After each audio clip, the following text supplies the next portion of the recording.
नमस्कार दोस्तों and good morning to all my dear students. Class 10 के जो बोर्ड्स देने वाले हैं 2026 में जो एग्ज़ाम देने वाले हैं उनके लिए सर्कुलर निकाला गया है। मैंने इसको सीबीएसई की वेबसाइट से डाउनलोड किया है।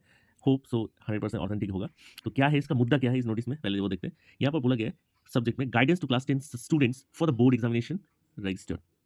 Madam sir, actually notice madam sir से शुरू इसलिए किया गया बिकॉज़ ये हेड ऑफ द इंस्टीट्यूट को भेजा जा रहा है, ठीक है? स्कूल आपको इसके बारे में बताएगा थ्रू वेबसाइट सर्कुलेशंस देख के, या स्कूल के जो हेड है उनके ईमेल में चला जाएगा, वहाँ से गाइडेंस मिलेगा, ठीक है?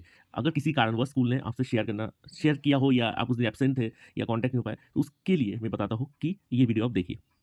Are you aware that this year in class 10 in science and social science question paper you have been divided into the question paper is divided into various sections. Okay, so यहाँ पर बोला गया है कि various sections में question paper को divide किया जाएगा।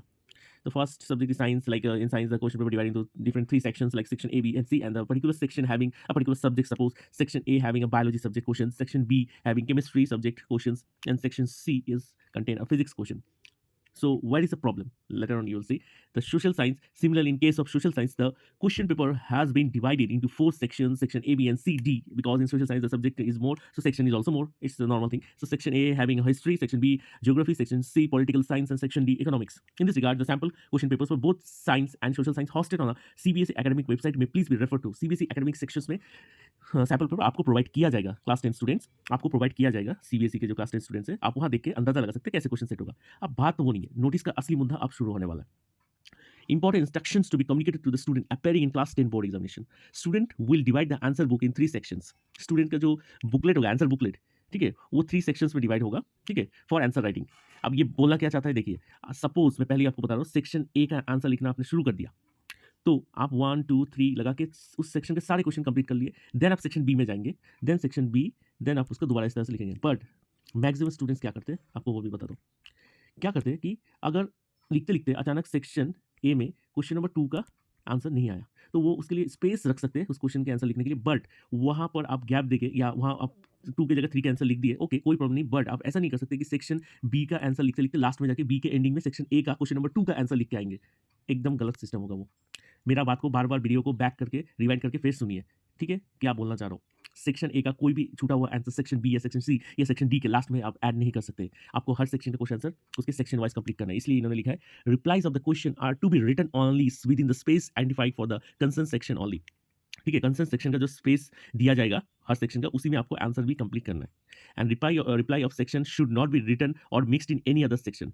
Reply means answer of questions should not be written or mixed in any other section. कोई अदर सेक्शन में मिक्स नहीं कर सकते, ठीक है? इसका मतलब जहाँ का क्वेश्चन जहाँ होगा वहीं लिखना पड़ेगा। तो एक तरह से आप बोल सकते हैं सीरियल मेंटेन करने की बात कर रहे हैं। जो मैं अपने क्लासेस में, मैं अपने जो पर्सनल क्लासेस लेता हूँ, मैं वहाँ पर या स्कूल्स में जब मैं क्लासेस में रहता हूँ, तो तब मैं ये इंस्ट्रक्शन देता हूँ कि बच्चे ऐसे मिक्स मत कीजिए, ठीक है? इससे आपका मार्क्स कम होने का चांसेस रह जाता है, बिकॉज़ टीचर को डाइवर्ट होना पड़ता है ना, वो सीरियल वाइज़ देखते-देखते अचानक से क्वेश्चन गायब, अचानक उस क्वेश्चन के आंसर लास्ट को जो कुछ सेक्शन ऑफ अ क्वेश्चन्स के जो आंसर्स होते हैं, वहाँ पर आप लिख दिए। अब फिर मिलाना पड़ता है ये कौन सा क्वेश्चन नंबर कौन सा सेक्शन में था, इसका मार्क्स कितना है, फिर बिठाओ। इस तरह से डाइवर्शन होता है, वेस्टेज ऑफ टाइम होता है। इस काम को स्मूथनेस देने के लिए, स्पीड, टाइम एंड एफिशिएंसी बढ़ाने के लिए ये सिस्टम लाया गया है, ठीक है? देखते हैं एप्लीकेशन किस तरह से होता है। Reply of section should not be written or mix in any other section. 4 number, in case if reply are mixed, यहाँ पर आप ध्यान से देखिएगा, in case if replies are mixed, ठीक है, these will not be evaluated, these will not be evaluated, ठीक है? इस जगह ये पॉइंट बहुत ही इंपॉर्टेंट है, ये पॉइंट।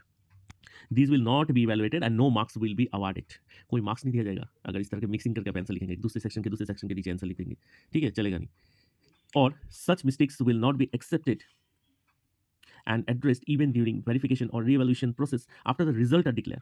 आप अगर re-evaluation के लिए दे रहे हैं, रिजल्ट डिक्लेयर होने के बाद भी कॉपी चेकिंग के लिए दे रहे हैं, इवैल्यूएशन के लिए, वेरिफिकेशन के लिए, तब भी आपका रिजल्ट में अगर इस तरह का केसेस देखा जाए आपका कॉपी में, तो उस केसेस में आपको मार्क्स तो नहीं मिलेंगे, दोबारा वही आपका रिपोर्ट वैसे ही बन जाएगा फिर, ठीक है? अगर आप इस तरह का मिस्टेक करके आते हैं। All schools are therefore requested to kindly ensure that required practice is done by the student in advance to ensure that they are not making any mistakes when writing board examinations. School can also include these instruction in a pre-board examination. In pre board examination also school को जो recommendation किया जा रहा है, recommend करने को कहा जा रहा है बच्चों को कि ऐसा काम ना करें, ठीक है? आशा करता हूँ ये वीडियो आपको काफ़ी हेल्पफुल होगा। बच्चे इसे शेयर करें, काफ़ी लंबा हो चुका है, बट इसे शेयर करें और ज़्यादा से ज़्यादा कमेंट करें। CBSE board related, exam related कुछ भी क्वेरी हो आप यहाँ कर सकते हैं। एजुकेशनल एकेडमिक चैनल है मेरा, पर्सनल है, यहाँ पर मैं मोटिवेशन के लिए काफ़ी सारे वीडियोस शॉर्ट्स देते रहता हूँ, ठीक है? तो आप इसको चैनल को प्रॉपर्ली आप यूज़ कर सकते हैं। आप यहाँ रहिए, सब्सक्राइब कीजिए, एंजॉय कीजिए, and best of luck for your board examination class 10 CBSE and all my dear students. Thank you and have a great day.